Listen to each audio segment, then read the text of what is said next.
folks, welcome back for another episode of Our Journeys. And we are kicking things off with Arachis.NPO. We are kind of in the middle of things.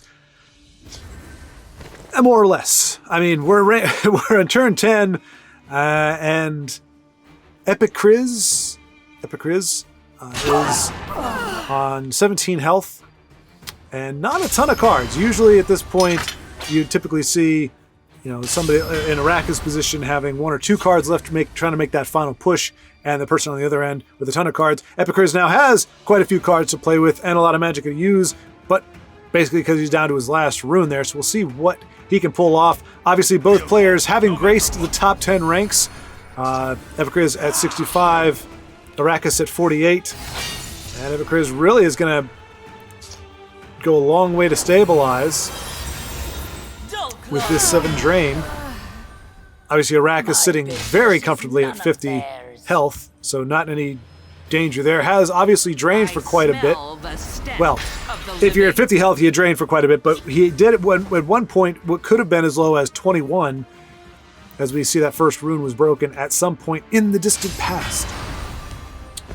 But either way, he has gained a lot of health. Hey, and we're seeing Bogglers there. The douche coming down. Probably one of the better uses of the douche, if he's not just throwing a support, is just getting that one ping on a creature that's sticking around, or something honestly like a Bog Lurcher, which is really cool to see here. I'm double checking, making sure this is not Legendary Arena, making that mistake again, and that is not the case. We are actually on the ladder. But yes, both players very, very close to each other in terms of ranking, and obviously again both players good enough to get to and stay at the top 10 for at least one season. So there will be no easy victories here, and boy, golly, how that's a big one. Obviously, Arrakis sitting on that piercing javelin, and that is going to put him in good stead. We know there could be another Guardian coming down. Unlike Telvanni, they didn't have a way to tinker or experiment upon or even Dark Rebirth it, so not quite as much danger with leaving one Aeolid on the board. Not that Arrakis had any choice at this particular point. Another crucial top deck. Well, not top deck. Another crucial late game card coming down in the late game when you want it. Looks like Arrakis is running a Bog Lurcher variant of Unstoppable Rage, and he's got the tools there. He just needs the Rage. And is going to force Epicurus to either have hard removal for that Bog Lurcher, or that is what is going to draw Red Brahman's ire. Okay, Mummify. I didn't see where that came from. Not sure if that was a card he just picked up the last turn. Not that it really matters, I catch myself making a big deal about top decks. Yes, it does stink if your opponent has no cards and the card they get is the one that finishes it off. But at some point, every card is a top deck, right? The card that... Oh, and that's a great answer. And the douche is going to be a great way to make that trade. Again, finding value in just being able to get that one ping off. Interesting playing it in. He may be guarding, going, okay, look, if I leave this Aeolid Guardian, if I let him have his way, he's going to chisel away at that 35 health total very quickly. So Arrakis in a bit of a tough spot, running now short on cards. Epicurus more than likely not going to break, is going to get him down to 21, and probably not going to break that last rune until he has 21 damage on board, which 8, 16, 19, he now has. So Abner going off of the Aeolid Guardian. Oh no! Okay. Yeah, that was a dumb call on my part. Obviously, much better. I like to think that I would have thought about that myself and not just summoned a Guardian for no reason. We'll see. Arrakis getting close, but that was it. That was the hit that Epicurus needed. Oh, there it is.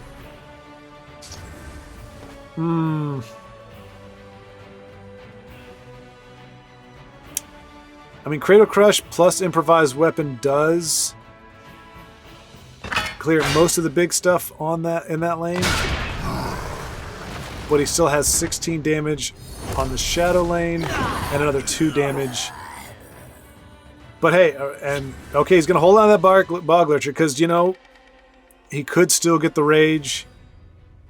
And it doesn't do any good to put it on the board. Another Mummify. Alright. Doesn't have lethal this turn. Oh, that is not what you want to see. And that Oreo cookie is going to be just enough to start putting Epicurus out of any kind of danger. We might see both Bog Lurcher and Wardcrafter come down in the Shadow lane. Just on the off chance that he can get. Or no, Bog Lurcher in the field lane, Wardcrafter maybe in the Shadow lane. Because if nothing else, he wants Epicurus to have to hit him in the face to get those 3 points of healing and give him a card. So putting Wardcrafter down there. Yep. Alright. So unless Epicurus has another removal for the Lurcher, which it looks like may be the case. Will make them pay. Yeah. No, it does not. I thought that was a removal. So he does get the other one. Pulls his third douche. And I don't think that's going to be enough to hold off. I have many important things on my mind. Oh, then again, you know, so Rift Thane in. Oh. We must protect Excuse me.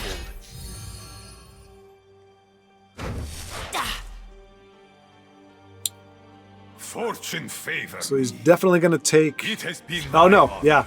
Yeah. Nope. That's it. Fortune has no place.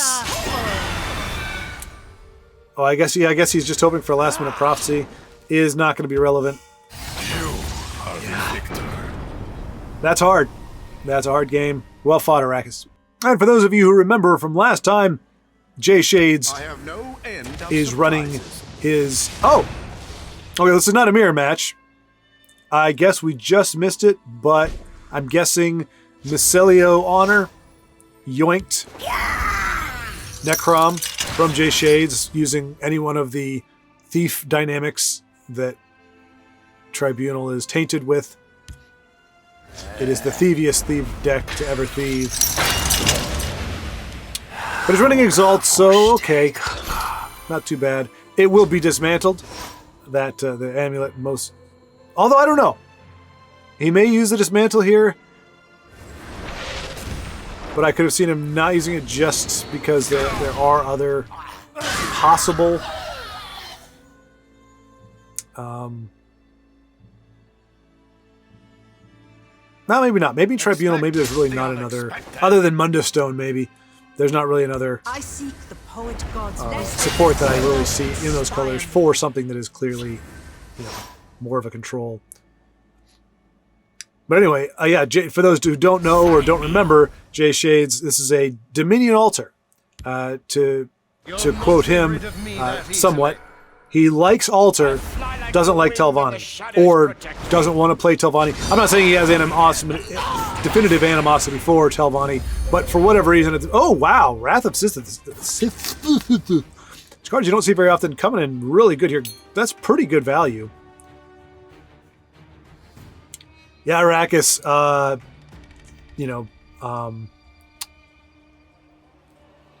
joining us in the morning of the loss of that game, knowing that a rage on either of those Bog Lurchers. I mean, he had the two elements out of the three that you need for that Bog Lurcher rage to do its thing, which is the Bog Lurcher and the improvised weapon. Was only missing rage. I'm sure he run three copies of it, and he drew 3 douches in a 3-color deck before he was able to draw 1 rage. I had to do the recounting there. So anyway, yeah, it's a cruel fate. But we are seeing Spy Master being turned into something actually very useful, and I'm pretty sure it just, what did it, 5 cost? Oh, never mind. It makes all the cards cost 1 more. I thought it made them cost like 3 or 4 more.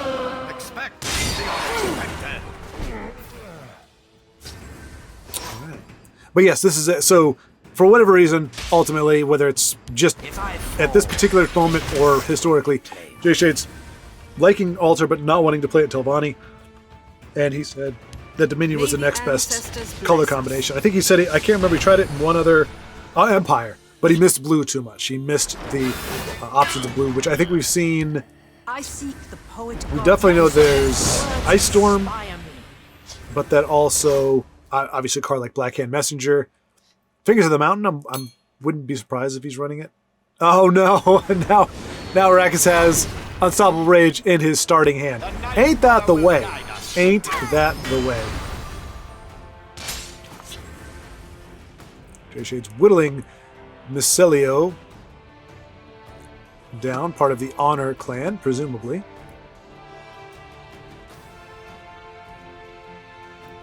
Does have, I'm pretty sure, Mercelio, sorry, I know I sound like a stammering, stuttering turd muffin. I'm guessing he's going to trade. Well, okay. He's going to trade with The gods guide and protect us. the 3-1, but she will now survive. So Necrom is going to actually get a decent bit of value here, unless he goes for the Marak. You're not as powerful as you believe. So we take the 7-7. Nope. Take the 7-2 so that Mercelio does not have the discounted action bonus that she gives.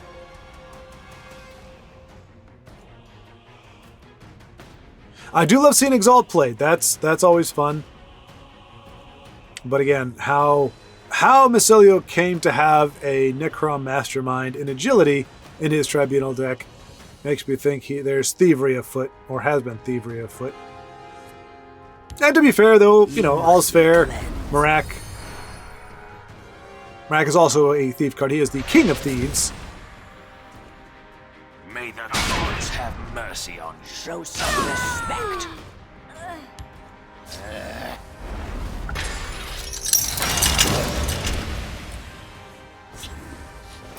Definitely don't want to be seeing Al Malexia right here. Your destruction is at hand. Won't be expecting this. All right. Okay, not too bad. Not the best, but not too bad. Blackhand represents 2 damage. Ashlander represents 1 or 3 possible to face. But wow. All the this is a removal heavy deck. You know when you're playing Sanctuary, you have leaned heavily into the removal aspect. And Mercelio trying to set himself up for a 1. Not lethal next turn. At least with what you see he has on the board. He may have a Lightning Bolt or Ancano in hand, and we'll be able to finish it out next turn. Jshadz would have to get very lucky and have his Ashlander hit the Shadowfen for it to really have an impact. Worst case would almost be hitting face, but obviously, that would still be better, I guess, than a complete whiff. It does break a rune, but worst case would be hitting the 8-7 or the 6-6, which would leave all of them still alive and having not being able to get Mercelio. That was pretty much worst case. Cool Fire Bloom. Oof.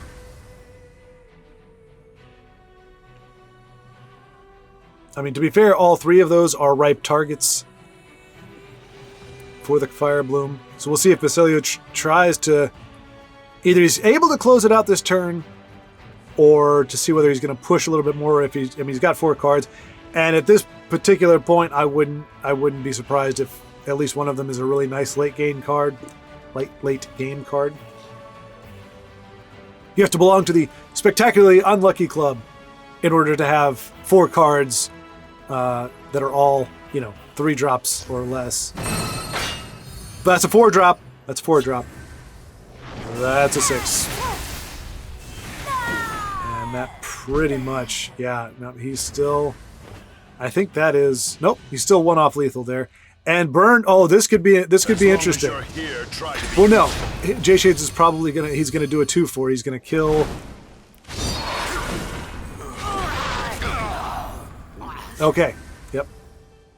I was gonna say, yeah, he couldn't determine where the Cruel Fire Bloom would go, but he has taken Mercelio from being 1 off lethal to now a lot off lethal. But Jshadz with no cards in hand, this is gonna be a tough one. I thought he might do the mind game thing, but he doesn't really need to. Oh! Tazcat, great pick. Oh no! I seek Alexia's wisdom. That is clutch right there. That is huge. But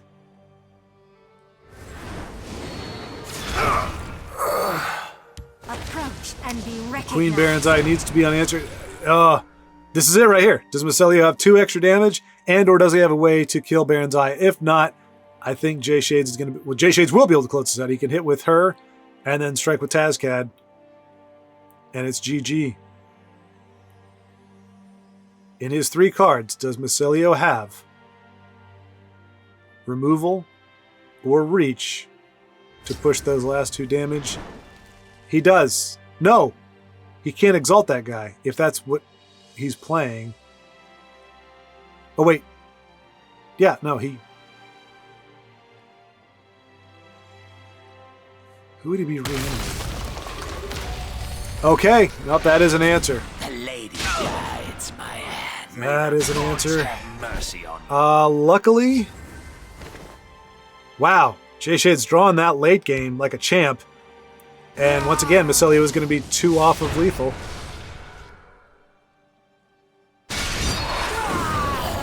And Jshadz. My power is not to be underestimated. Ooh, boy. I mean, these are some really key pickups at the end. Good to see Devaith Fear. I'm sure Kevin Eisenfoss is also thrilled to see Devaith in play. You don't really see him all that much, but nice to see that kind of high end from Jshadz. And Mercelio having to go on the defensive. Is he going to exalt that, or does he have the exalt trigger guy? So he does it. Nope. Perhaps he does. Okay, so we see. Yep, there it is. There it is. The world.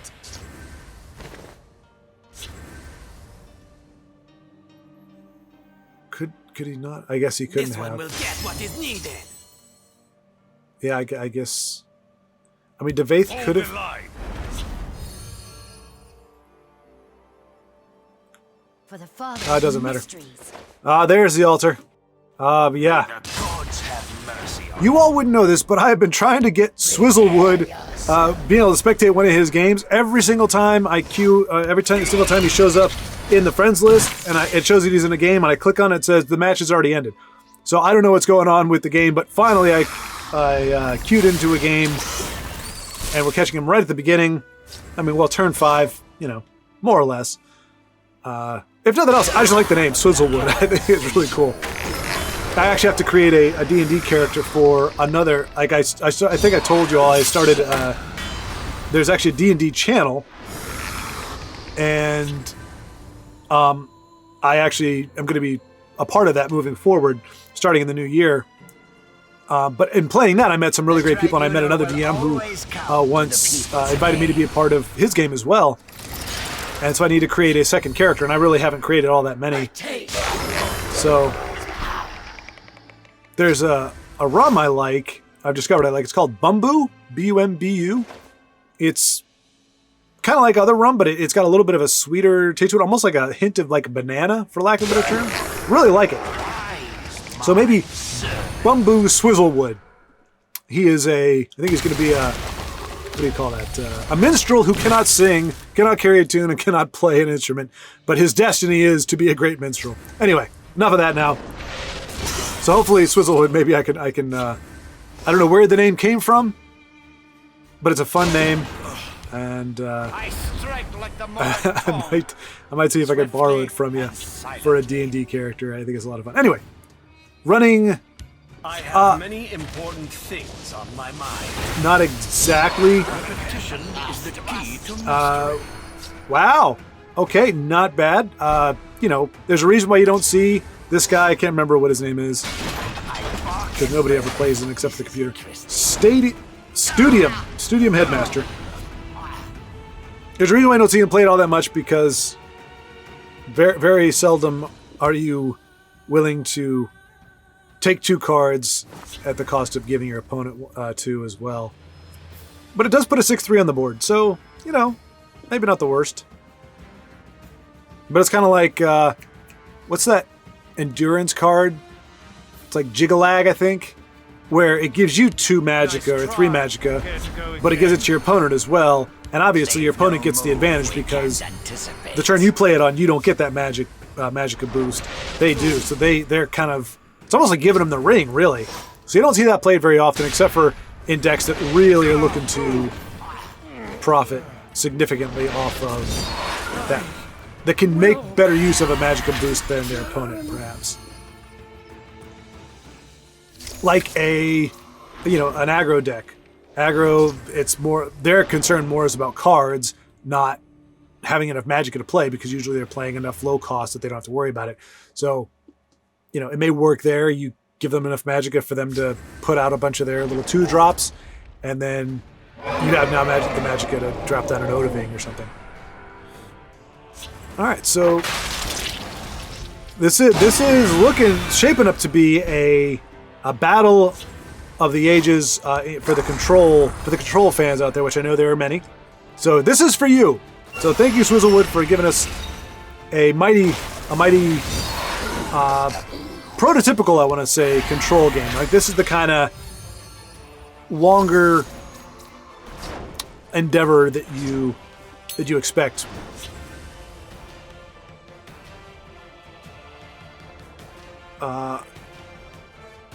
Let's see. And bearing that in mind, now it's like, okay, do I start responding to some messages? Because this game could go on for a while. It doesn't. I don't think it's going to close anytime soon. Although Iron Atronach is going to be a great pull. There is no lethal in Assidious's Nicely done. deck, so Iron Atronach is going to have to be silenced and or whittled away. You must be cleansed. Feel the power within Right. you. Blood Magic Lord getting a X over his lower half there, saying you do not get any more blood magic spells. We don't know what Assidio's got just yet, but I'm sure we will find out in due time. I'm going to respond to Arrakis real quick. See if I can sneak it in.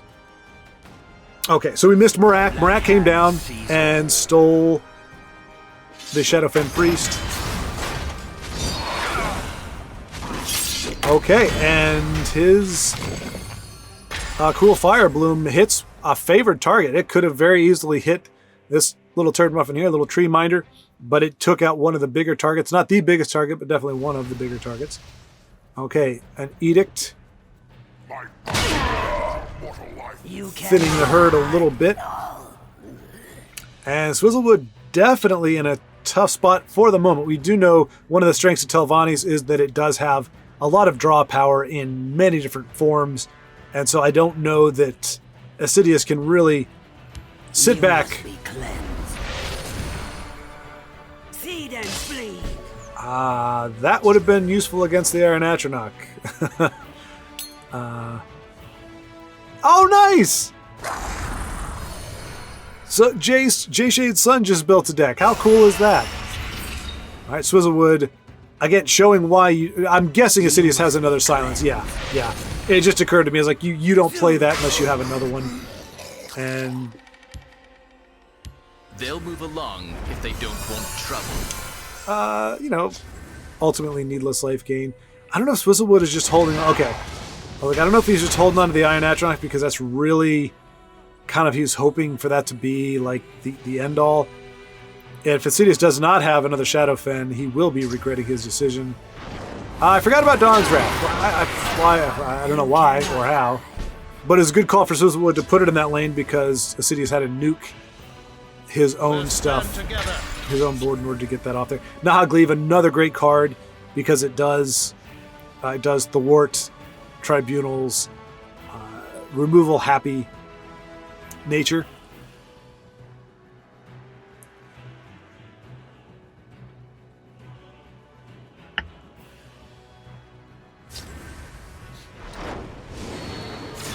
must be sitting on a lot of removal to use a Javelin on that.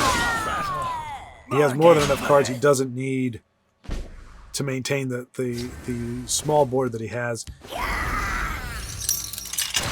Hiding will not save you. And Swizzlewood just going, all right. He's embarrassed. I'm not sure why. Oh, maybe because he shackled the wrong one? Yeah. Yeah, he shackled the wrong one. Could be on the phone. A lot of you, it surprises me. I have played a few times on the phone. Another Dawn's Wrath. The perfect answer to a card that cannot be hurt by actions, and Swizzlewood now just hoping to top deck. I'm not sure what else he has in his deck, of course. Maybe another Aelid Guardian. Not sure if he'd be running something like the Faith Fear. Ooh, and City's getting no value. Just a 3/5 body. There's some of that. What have we here? Yeah, Swizzlewood. That's. No move we can't But here, anticipate. as I said, strength in Telvanni is the many draw options that it has. And so while he had been running on empty, he's putting together something of a board. Will make them pay. I have a feeling Tribunal, runs cards like that mostly for... I mean, to be fair, Tribunal does... One of its weak points is its lack of card draw. So it's really hard to fault him for essentially a conditional... What kind of hat is that? I just realized that. It's kind of goofy looking. Sorry, I hit the play there. He's going to be gone anyway, though. Him and his fuzzy little hat or turban or whatever the heck that thing was. Maybe it was just his fur was all tussled. I don't know. Dismantle becoming ubiquitous. I use that word a lot, or I started to use that word a lot, but that's because a lot of things are becoming ubiquitous in this game. If you're running Willpower, for example, Beware my power. Marak, the Oreo Gal, what else? In Agility, Razzle-Madazzle, and probably Tazcat, even if you're running a control deck. Aelid Guardian, in any color that runs it, which is your 3 big control decks right now. Lyneth always makes you nervous because, especially if she's not played as kind of Swizzlewood can mute his Aelid Guardian there. Oh, and Fastidious using that against him. Only triggers 1, which is helpful in this instance. Oh, that is perfect. Swizzlewood with a perfect mute targets here. That is going to be huge. Boom. Boom. Wow. Pretty darn good. Pretty darn. That is a clutch card to have. From Fastidious' standpoint, probably like, are you kidding me? But as we're watching with Swizzlewood, that was crucial. Dova, seeing more of that mask as well. Anything that, triggers... Jshadz Jr. Should help. I'll have to have a chat with Jshadz after this. See if I can get his son on the friends list. We can see some of that playing. I think that would be a first. I know some folks out there. I don't want to say too much about anybody. Mother of mine. But I know there are many folks on the friends list that I have who have children. They don't want trouble. But I think at this point they're all too young to really be able to play Legends like legitimately. So I'll have to ask Jshadz like how old his son is and.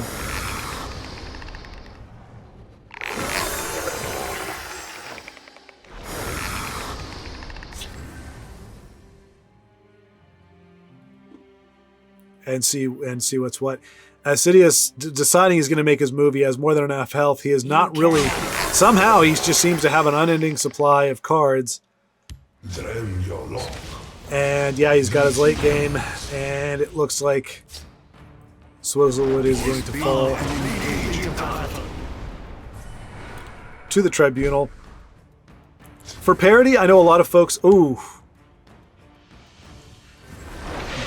Not a bad pull, especially with Dark Rebirth.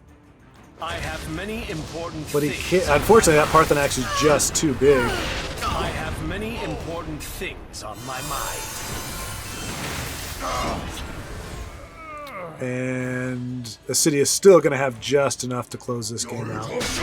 Interesting, it swung with 12 first, I guess, to avoid the risk of a prophecy. I've done that before. Good game, Swizzlewood. Sorry, man. And we join the game just in time to see Arrakis.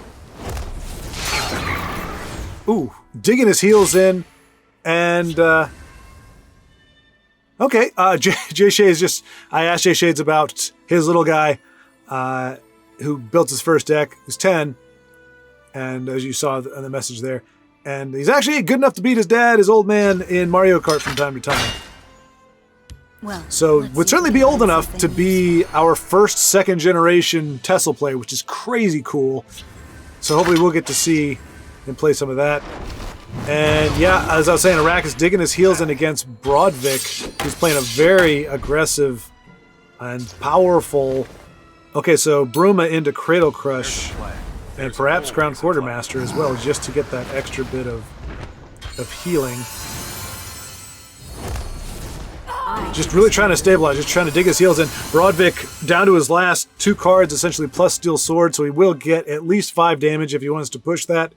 Hopefully he did not draw into Encano or Lightning Bolt, anything that can really push it. Yep. What else you got? Okay. No more runes left for Arrakis. And another big target coming down. He's going to bounce out the Bruma Profiteer. And, oh boy. Might see Crusader's Assault and Unstoppable Rage. And Improvised Weapon, I would imagine. Yes.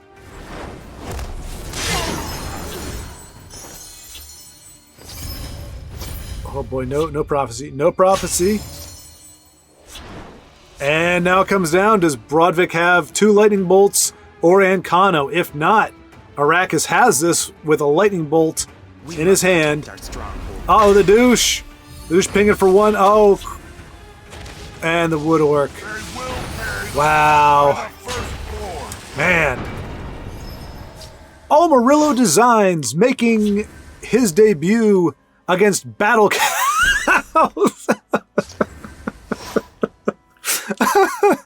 Thank you, Battlecast. I needed that. I don't know why.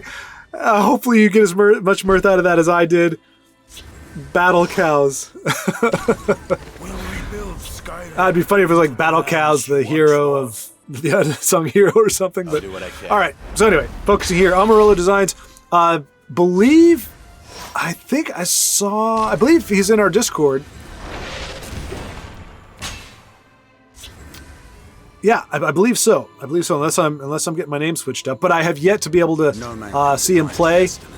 And so now we're getting to see one. And fortunately, we're seeing it at the start of the match. Having a Marauder. That's what I was trying to think of. I think it was the last game or last video that I was trying to remember his name.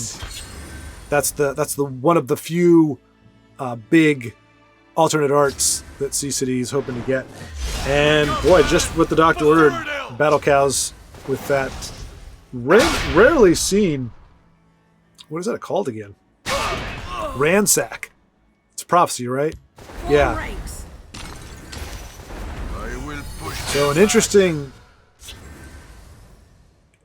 bit of cards that Battle Cows is playing. And here's the great thing, folks. I think in the last video I mentioned, that I was taking a step back from TESL for a little bit in terms of playing. I still love watching. I still love the community. Oh, and this is really great. Ratway Prospector. So this is a treasure hunting expertise deck, which is delicious. I love this.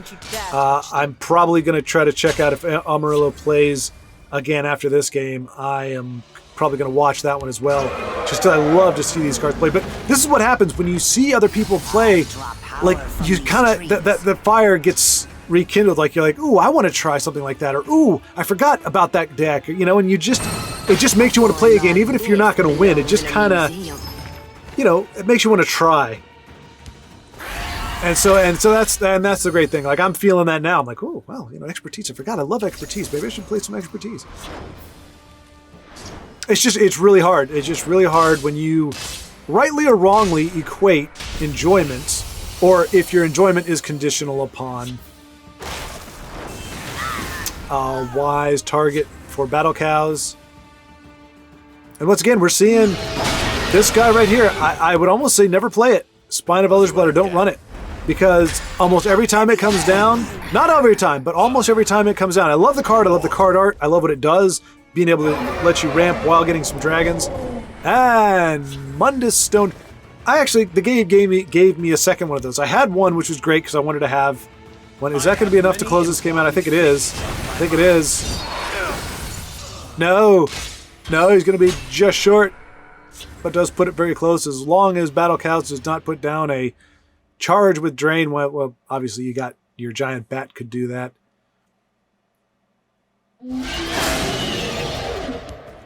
But I think Amarillo has this one handily. He's got Unstoppable Rage, so as long as our Ancano stays on the board and retains his breakthrough, it's GG. They're bleeding. Don't let up. Interesting. Come to me through fire and war. Wow. Wow. Wow. Wow.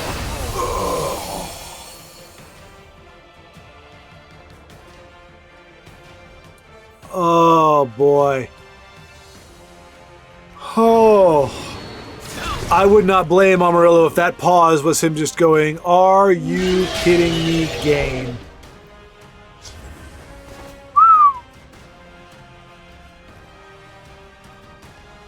That goes a long way to make one feel spicy. That's for darn sure. Wow. Wow. See, but win or lose, I can almost guarantee we will see Amarillo back in the fray after this game. So, you know. Oh, was this a singleton? Heals and rejuvenates. I mean, certainly you can play Mushroom Tower when not, especially in... Yeah, I mean, that's not a guarantee, but I'm just used to seeing Mushroom Tower come down right before... Press our advantage. Nice! See this guy right before Siege of Stros Makai. Altmer Dragonite, good to see him there. So Amarillo rebounding. He's down but not out after a crazy... And see another Spine of Elder's Blood that just... I mean, at this particular point in the game is not the worst because Battlecast is looking to push that last bit of damage. And so having that on board is a pretty big deal. Oh boy. We'd be very nervous about leaving 8 damage on the board, but... So Dawn's Wrath and Ulfric. Well, Ulfric's kilted, I learn quickly. bare-headed guy. Completely useless, aside from the 3 points of damage he can deal because all the runes are already broken. My claws are sharp and thirsty. So little to do. So much time. Day will be ours. All right. Amarillo is setting himself up. Does Battlecast have the answer? I'm not sure what it'd be at this point, but then again, I mean, we just saw Dagoth I learn quickly. Okay, Lightning Bolt. He's going to betray. It's not going to be enough. Can he betray it again? I mean, he needs Stayed On Gone. There's no other way around it. He has him in range of another Lightning Bolt. Is it going to be enough? To me, you better be. Unstoppable Rage for the win! Nice job, Amarillo. Nice job. Okay, or Firebolt.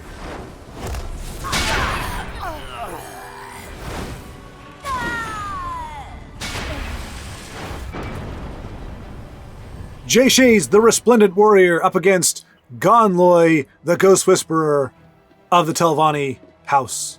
Or House Telvanni, however you want to think of it. So we'll see what is to come of this particular matchup. As I said, we're not seeing Jshadz Jr. here just yet. But it seems like that will be coming in the not-so-distant future. Once again, I want to give a shout-out.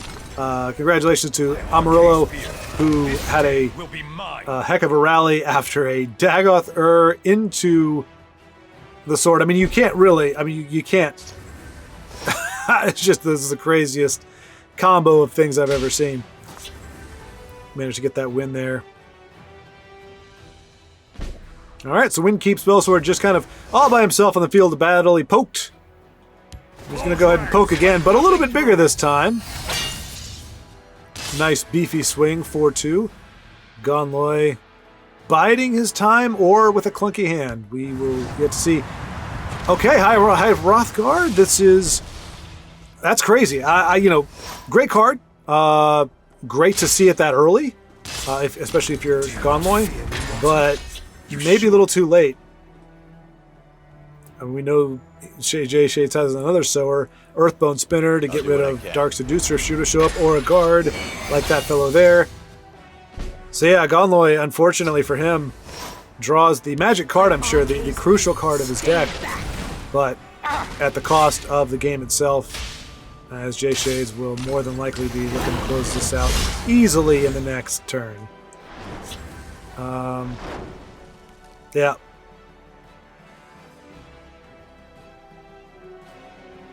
Ice Storm does a little bit, but is going to leave, at the very least, Sower on the board.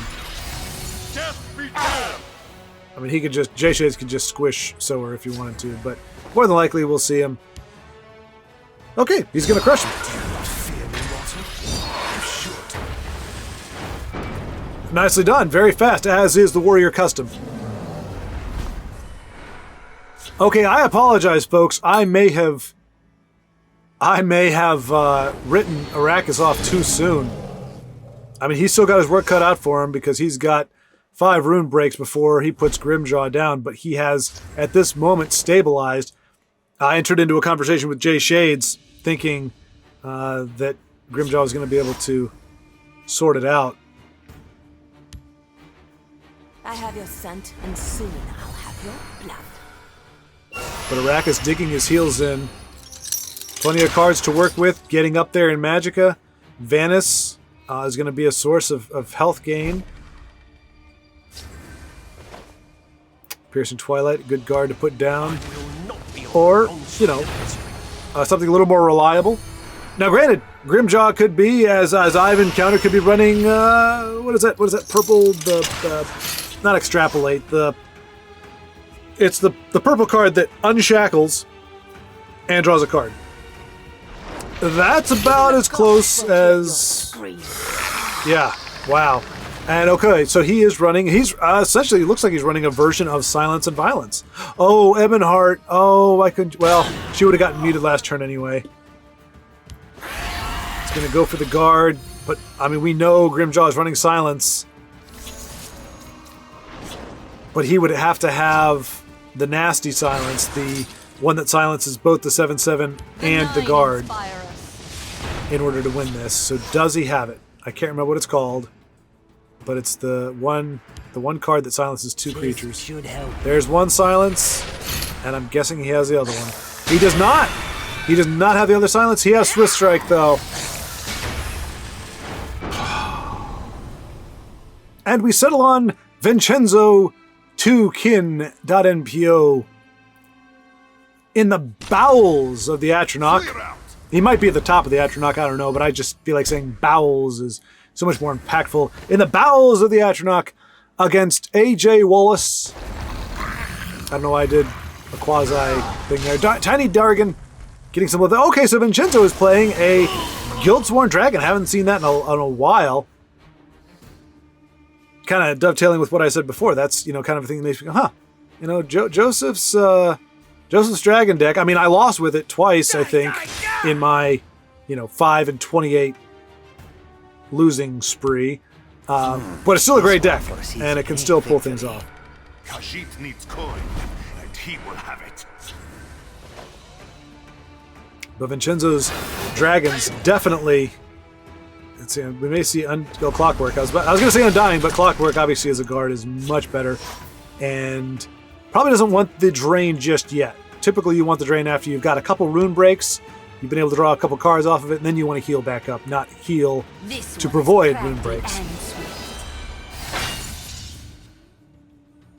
So AJ Wallace running a kind of Khajiit, Pilfer, Wax Wayne. Typical stuff.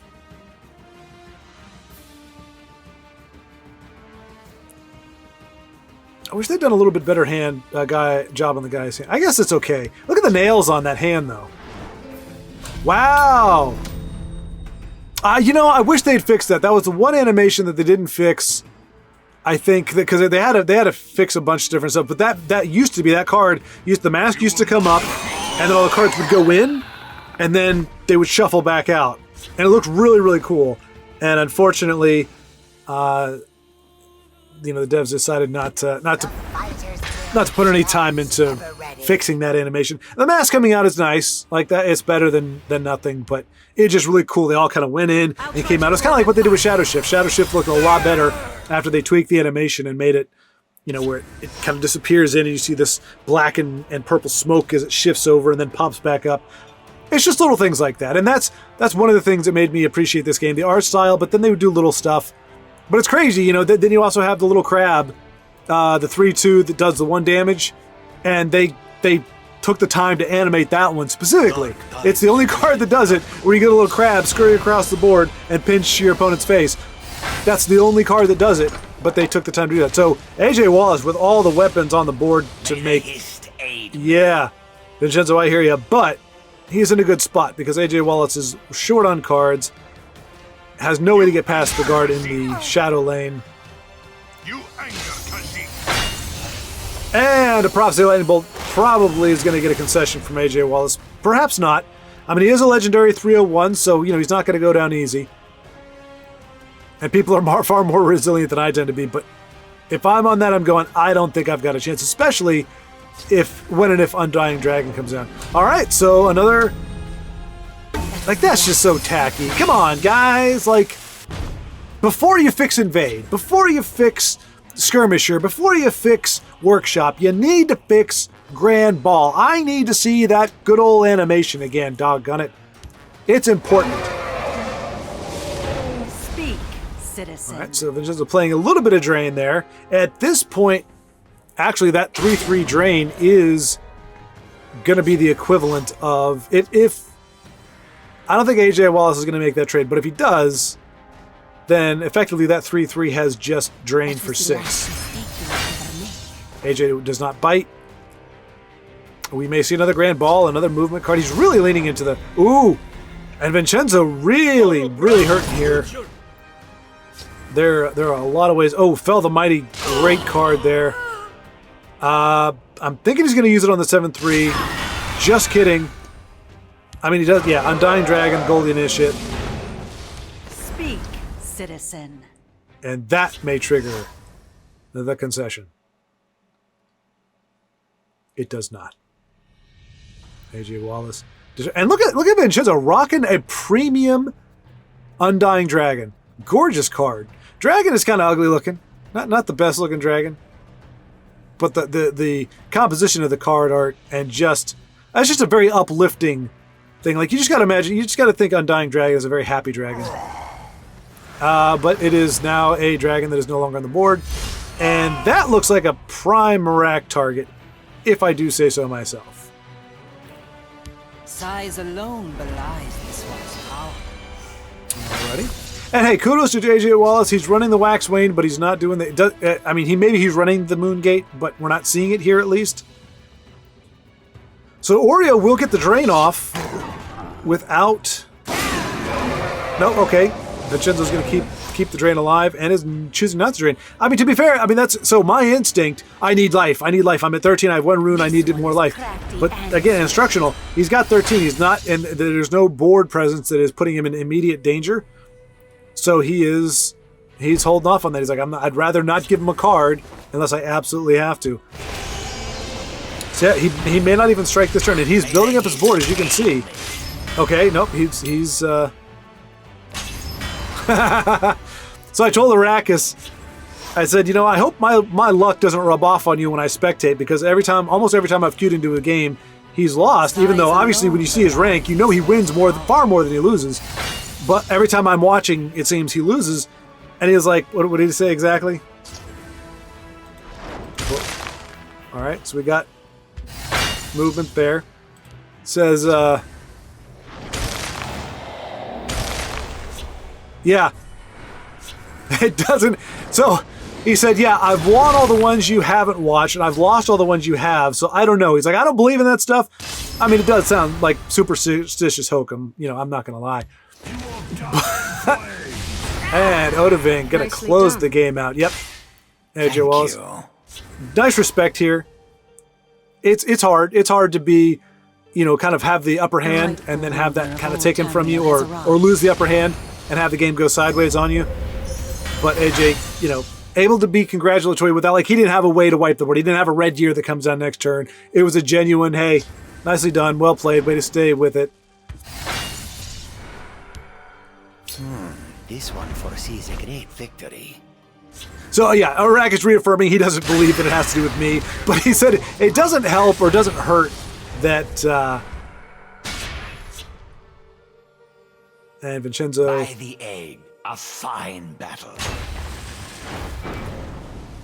Okay, so we've got a mini game going on right now. We've got Arrakis versus Legendary 1182 in the Atronach. I'm sorry, Legendary is in the Atronach. The bowels of the Atronach. I will fight. Arrakis, rank 58, so didn't fall too much, lose too many ranks in the game that he lost. But this is a mini game we're playing right now. Well, we're not playing. He doesn't know that we're playing this just yet. But the mini game is, can he win a game while I am spectating?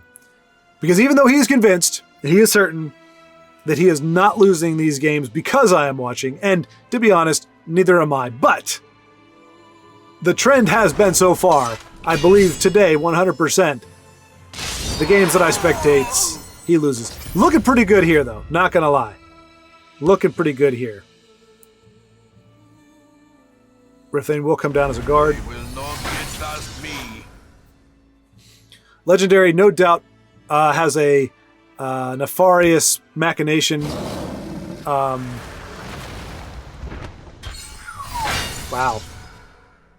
Wow. Oof.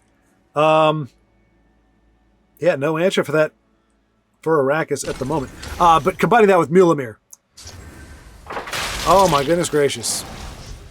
All right. Things are looking a little dicey. Arrakis now playing, which stinks because he's playing the deck that I love. It's the expertise. I really like to see that.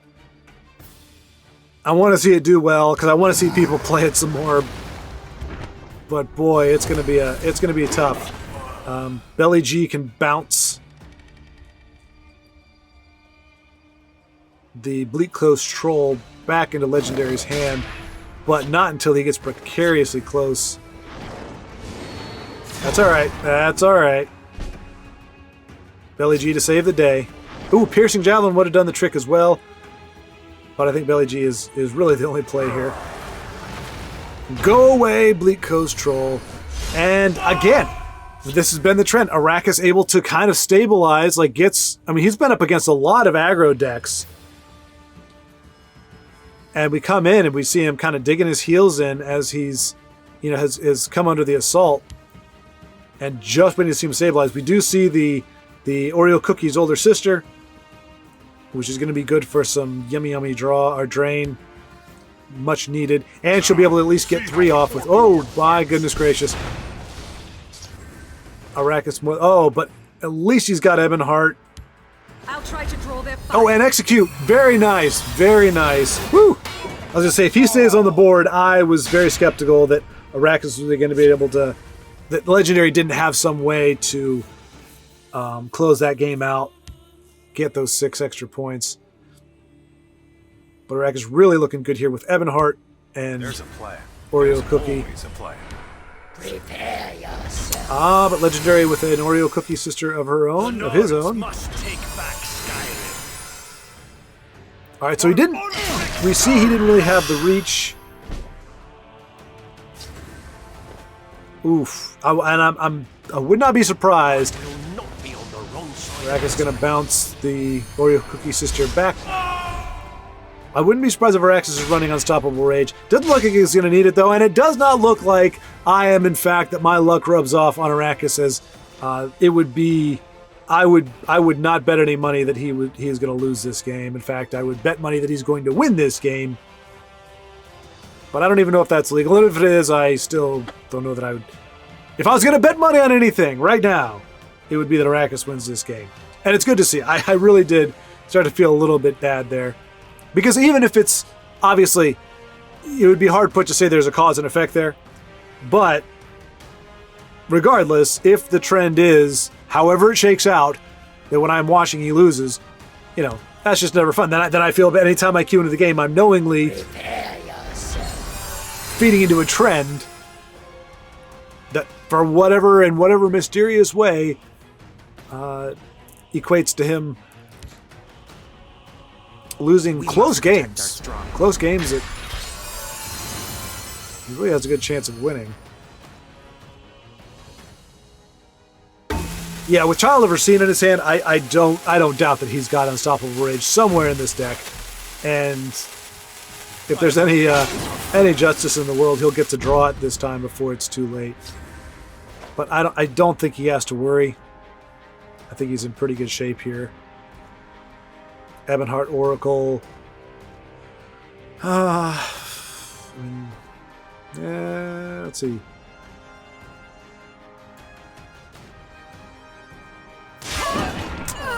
I was going to say, you know, Rapid Shot and Lightning Bolt, but that doesn't even get rid of it. But that does.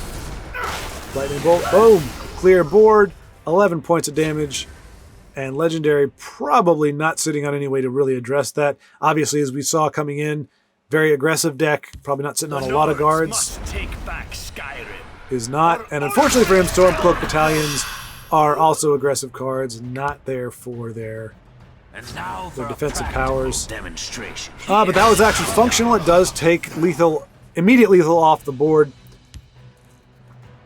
So we, and yeah, we can't go too crazy. If he can't finish it out this turn, he's gonna have to. And there's the rage. There's the rage. There's the swing, and that is probably gonna do it, folks. See, when you play a rage deck and you draw a rage, a lot of times it works out pretty well. That is a fly in the ointment. And yeah, every turn is nerve-wracking here because if Arrakis can't close it out, there is no, at this point, there's no way for him to clear the board. There you go. Phew. Phew. Okay. All right. It was close. It was close. We have joined Dano.NPO against Diamond Jin. Jin. We just call him Jin. It's my second time coming across that, and I'm not sure how to pronounce it. And what are we? We are not. What are we watching? Is this a casual? I didn't even actually take a look. I think it's a casual. Because this is not the gauntlet. This is not.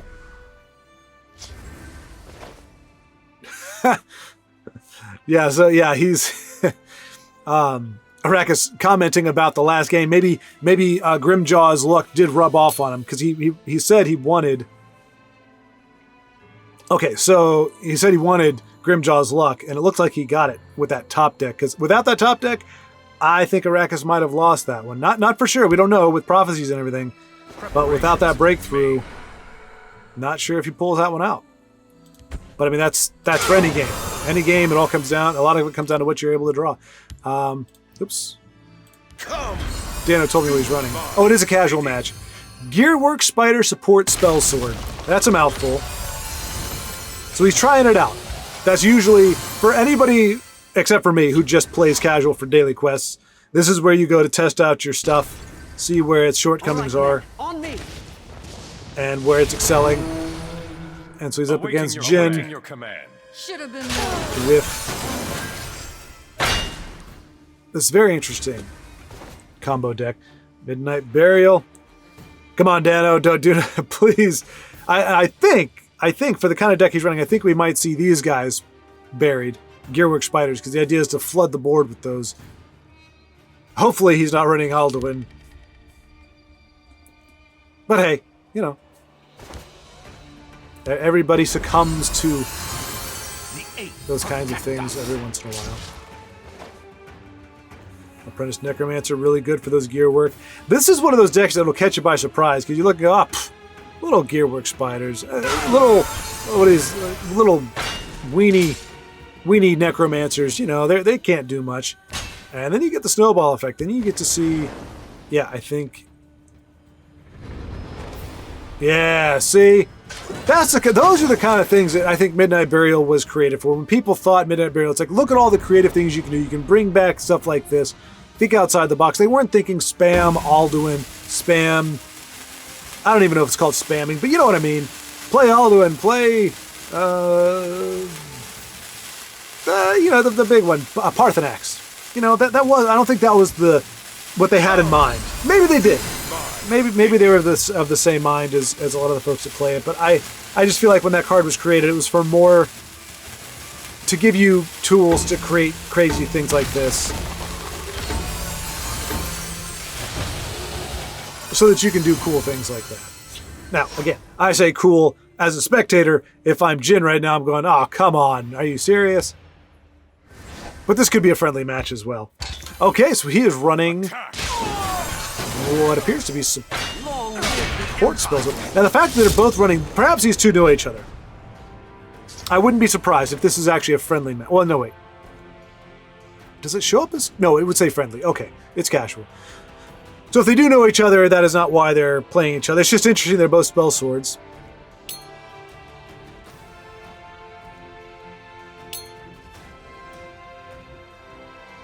Wait, so I think... What now?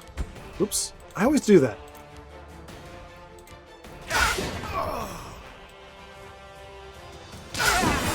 So no supports.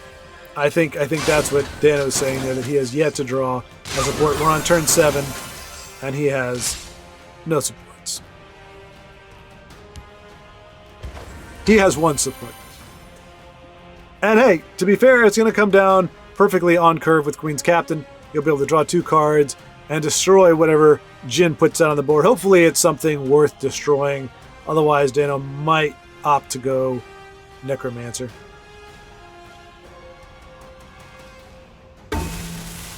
So he's got the Widow and Necromancer, he's got the big Necromancer. A little bit of both. Alright, that's not it. Don't count me out yet. That's a nice target for it. Ready. Although it's not going to stop the flood. Ready to move out. So really all Jin is missing now is the buff support, you know, Divine Fervor or something like that. Let us hope. It does not come to that. So I think Dano's wondering if he can bring, like, if he does a Necromancer, I think he can bring back gear work and flood the board with guards again. Is that worth it? That's probably more worthwhile for him than Queen's Captain. Queen's Captain is better if there was a singular target on the board. So yeah, he's bringing back all them gearwork spiders. It should be 3 more or 4 more. 3 more. Okay, yep. And he's going to heal for a ton. Does still leave the banner, blah, blah, blah, blah, standard bearer on the board. I'll do what I must. I'll do what I must. Okay, apparently they will do what they must. Which in this particular case does not include hitting face. So we will get rid of the standard bearer after, well, he can certainly play a Rebels. Well, Queen's Captain.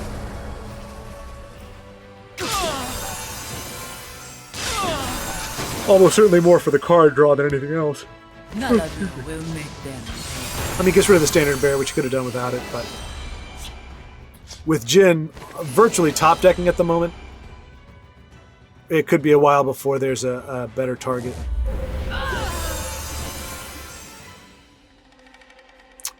Not a lot of solid pickups there. Obviously, at this late stage in the game, you want to get some more high-cost stuff. Not sure what Dano's top end is. This deck seems to be more about populating the board with smaller critters, and then, of course, something like Divine Fervor to buff them all up. I'll do what I must. So, I would say all things being equal, they look to be at about the same place. The problem, though, is Jin only needs to find a forward camp, and he is in a pretty right position to run away with this. So Divine I mean, I think Dano can play everything, right? Yeah, Divine Fervor into Initiate, into Hunger. I'm not sure if he's going to play them all. You might want to hold something in reserve, but it's really hard with those amulets and those life gains. But that amulet and the life gain there, it's a long way to go. Like, this is probably going to be the most control-ish, non-control mashed up that there is, unless or until, like I said, Jin comes into those, because he has broken that one rune. That's the crucial part here. Dano has a ton of health, but Jin was able to get that first rune break that's needed to get the value out of forward camp. And so that's probably going to be the... Oh! Okay, and Dano's running similar. That's why he said note the lack of supports, because I think this is supposed to be a support-centric. And as you can see, they've kind of chosen their lanes. Jin running to the shadows. Dano is looking to crash the party, though. Putting down his demonic Goofy in the shadow lane to oppose what Jin's got going over there.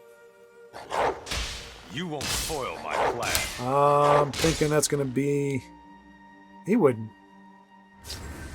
I was thinking Dawn's Wrath.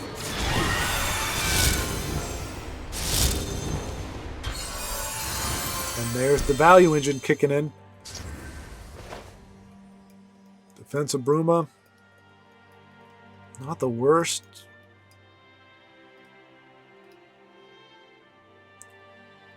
Yeah, this is going to be a bit of a long game either way. Both players with one card, a bunch of supports. I think it really is probably going to come down to that forward camp. I'm guessing / hoping that Dano's running that. Probably said hoping / guessing that Dano's running that support.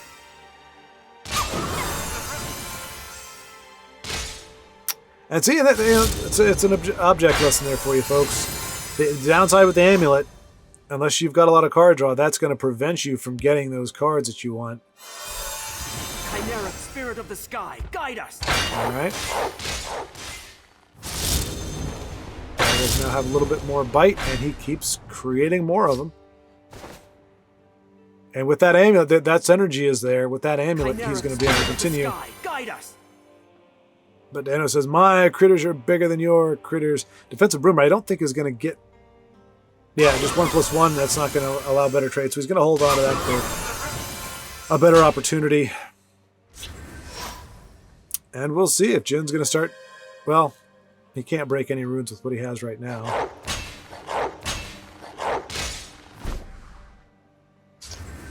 There we go. Dano with forward camp. Probably is going to replace the Moon Gate. And that is going to set him well on his way.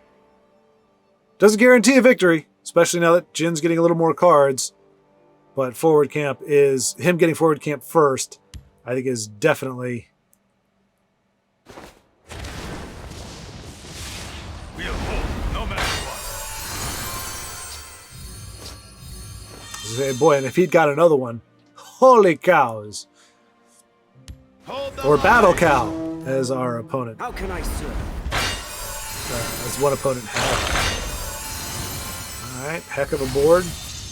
Are we going to see defensive Bruma as well, or is he going to save that for his attack? Probably did not. He probably does not want... He probably doesn't want Dano to be able to target his creature, so he's not going to give them guard. And he does not. I don't think that was a big brain play on my part, or big brain call on my part. Uh-oh. Interesting he did that instead of taking out the Fervor. Fervor was definitely more of a problem. I smell the stench of the living. Yeah, I think defensive Bruma is going to enable him to close this out. Hey, for the first time, I was kind of right. Ooh! Double whammy. That is just all the fervors, all the defenses. I don't even know if he has to take care of... Yeah. Jin sees the writing on the wall, sees the guards in front of him, and concedes before Dano can make the final stab. Alrighty, and what is probably going to be the final game of the day, we have found Vincenzo once again, but this time, and I, my keen powers of observation, have determined that they are in Arena. This is a versus Arena. Both players starting out pretty high in the rankings. I think I'm at rank 12 in Arena as well, because I just don't play it all that much. But Vincenzo looking to change his fortunes, coming down from rank 12, pushing for rank 11. Tadkin already seeming to have dabbled a bit in versus Arena, but not a whole lot more than Vincenzo. So we're going to see some cards here that you don't normally see, like Stone Tooth Scrapper, his Speaker, although I certainly think it has found its place into decks, but certainly not a staple at this point. Never give ground. All right, so Nicely done. Phalanx Exemplar and Phalanx... Oh, and Hulking Scallon! Ah, fantastic. It's unfortunate we really have to wait until an arena game to see him get played. And I don't know, Vincenzo might be able to close this out before Hulking Scallon even needs to come down. Well, I shouldn't say that. Although, I don't know, with the rest, it's going to be close. Yep. So Tadkin probably... I mean, I don't know what answer you could have. I mean, unless he was able to draft the Dawn's Wrath. I don't... By the hist. Oh. You can tell them you thought of it. My sword is yours. Tadkin is very fortunate that he drew a guard that he was cheap enough for him to play in that lane. I might have stuck the 4-3 in that lane because you'd rather... Well, I guess he's going long-term, like, look, just stalling him out for a turn isn't going to get me anywhere. Please, Vincenzo, play Hulking Scallon. Please, please, please, please, please, please. Please play it, please play it. Do the right thing. The right thing. with our Lord. Shake my head. Just shake my head. He's immune to lethal too, right? Of course. Immune to lethal. Come on, man. Like, that's the answer. That's the answer for all your woes. Scale this.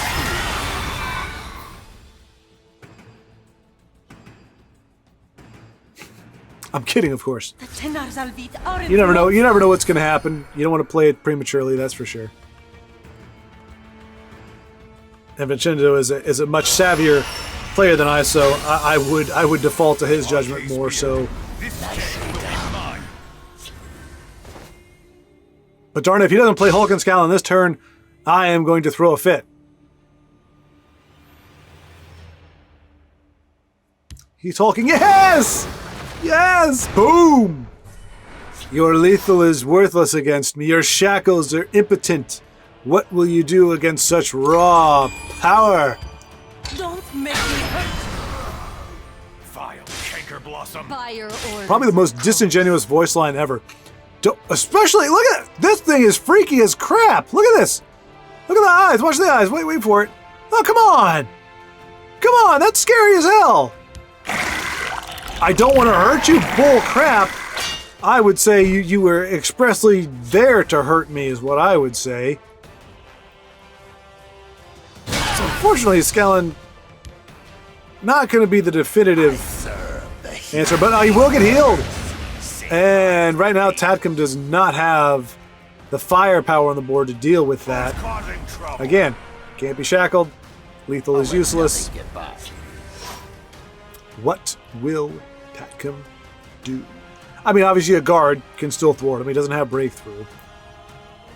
But Vincenzo in no danger of being killed himself on this turn. Probably no way to free his Leviathan. So that's really not a factor.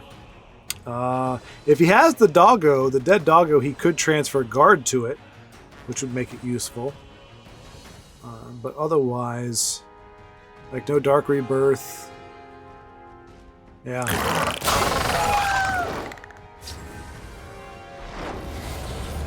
Attacking on his will. Nicely done. Orders. By your orders, of course. Yes, of course. Woo! That is a big boy at 6'10". Not a guard yet, Mother of dog. but he will be able to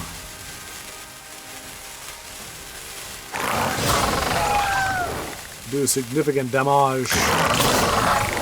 Interesting you made that trade there. I guess he was going for the buffs. But yeah, that determined supplier. But he could drop both of them down. Vincenzo could, and keep his 10-2 alive. Strike here, and then strike one more time. I mean, I make it sound really easy, I'll but do what I can. I'll do what I can. okay, chooses to split the lanes. I think this is like the first non-Nord that I've seen with snow in the background. Usually that's just pure Nord. So Vincenzo getting a lot more magicka at the very end of the game. Probably isn't going to need it. Step and strike. Okay, not a factor there. Execute, and that's why I was thinking the second one to come down in that lane, but I guess that wouldn't have mattered because he still would have got the guard. Yeah, no, it didn't matter. Big old crocodile.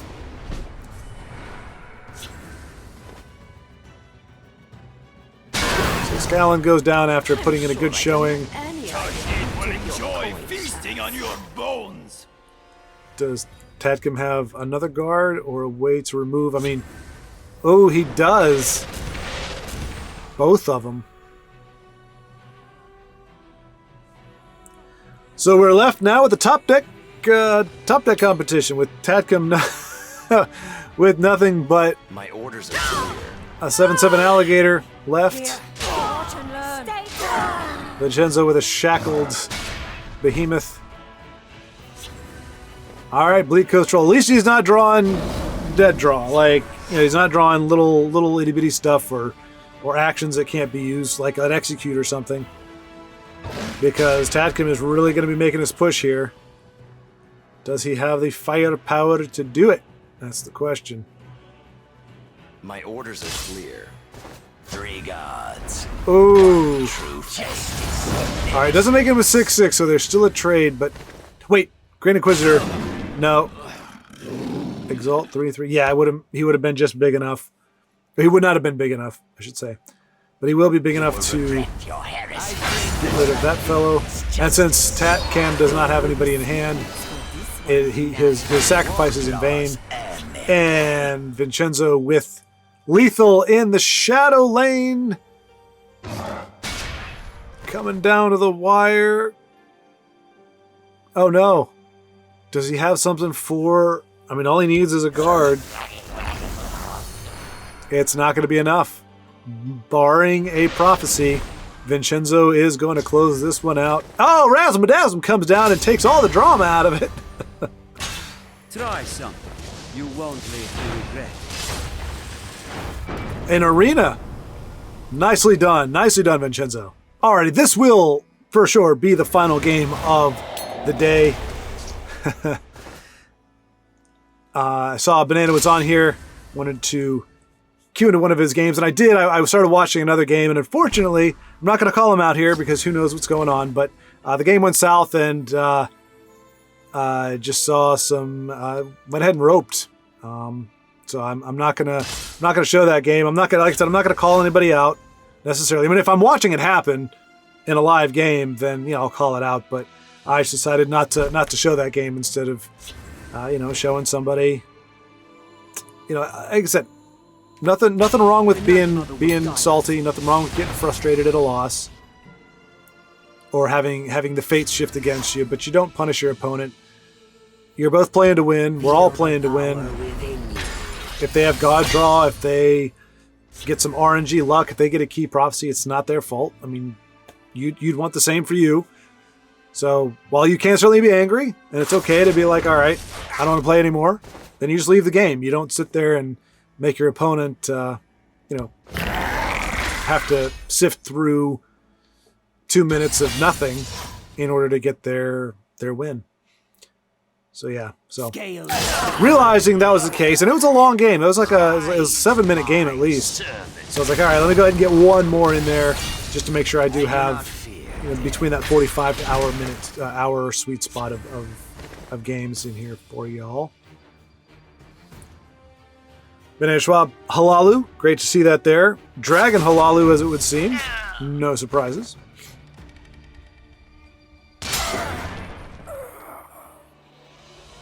But really, you don't see a lot of Halalu dragons. Guildsworn, absolutely. Although I guess it kind of makes sense. Because, I mean, my favorite dragon deck... Well, I should say my favorite. One of my favorite decks in general to run is Archer Dragon. And this is Archer Dragon with, you know, the Undying Dragon option. And Karthspire, I think is called Dragon. And Guardian Dragon and stuff. And removal, lots of removal. So yeah, it makes sense. Hey, and there we go, another Night Talon Lord. Oh, you might not have seen that. There are some games where I come in very late, and if a comeback happens, or the dynamics of the battle switch, I'll stick with it.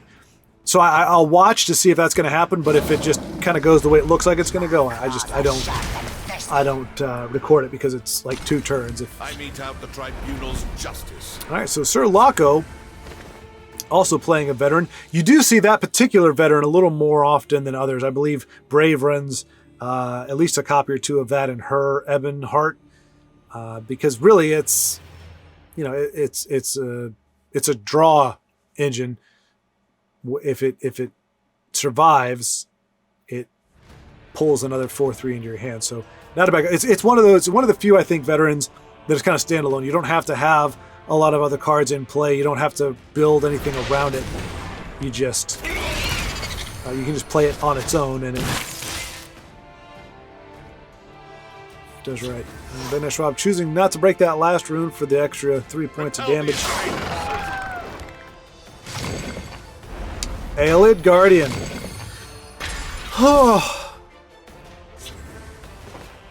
Aleda Banach, her powers useless against him. Dawn's Wrath, very effective.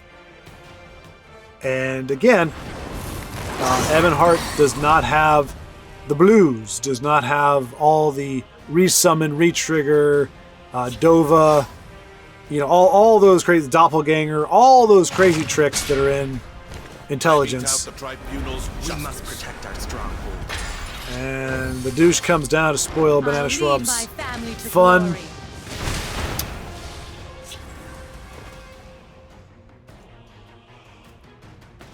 Might devour her, and boy, if that devour goes on Wildfire, and it does, it doesn't matter though. Oh, in any other case, that would be amazing. I mean, it's still pretty good. It's going to wipe out the Shadow Lane, but again, the Guardians immune to lethal. Whose idea was that? I get it. If they're stone, it makes sense. They can't be poisoned. But I mean, that's just. I think 288 bodies is darn splendid enough without them being immune to everything. Fel the Mighty, good here. Fel the Mighty and Elena, so it can clear the board, keeps the 6/6 online, which is good because it was starting to get a little close. Is he gonna? Okay, he's got the nice premium Elena in too. So maybe this isn't a hardcore dragon deck. I mean, who knows? It's a big deck. I mean, obviously it's a Slay deck. That's the fundamental thing. So maybe we're just seeing the dragons with a Slay effect. This is not actually a dragon deck, and I was a little too quick to assume.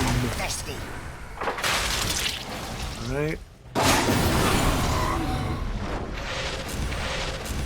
They call me Sir Laco with all the answers, and boy, good thing Banana held on to Elena.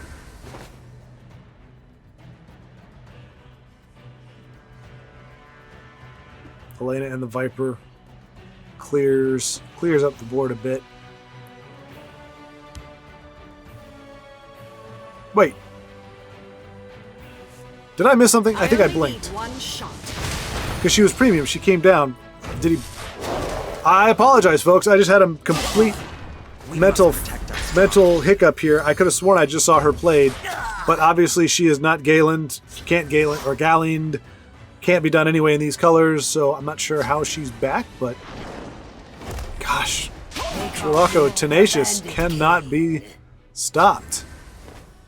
Territory Viper will ultimately stop, but now Bananaschwob is vulnerable to any number of... Kashid likes these. Okay, not wanting to give Sherlocko a card, but wanting to drain to get some himself. Several, actually. Sankpet going to be very good for anything that Sherlocko plays that isn't charged. My time is precious. That is a disappointing discount. Interesting. Let's see. So he's got 8, 9, 10. Needs 11 more damage on the board before he can clear it off in one turn. Kashid is done for. Wow. Wow. Nicely done, Bananaschwob, closing the game out, or at least getting your opponent to the point where they said, I'm done for, I'm finished. Well played, well fought. And that's going to do it for today. Thank you all so much for watching, and thank you for those who played, who put your games on display for everyone else to see and enjoy. Guess that's all I've got. I'll make this quick and painless. Thank you so much. Until I see you next time, keep playing.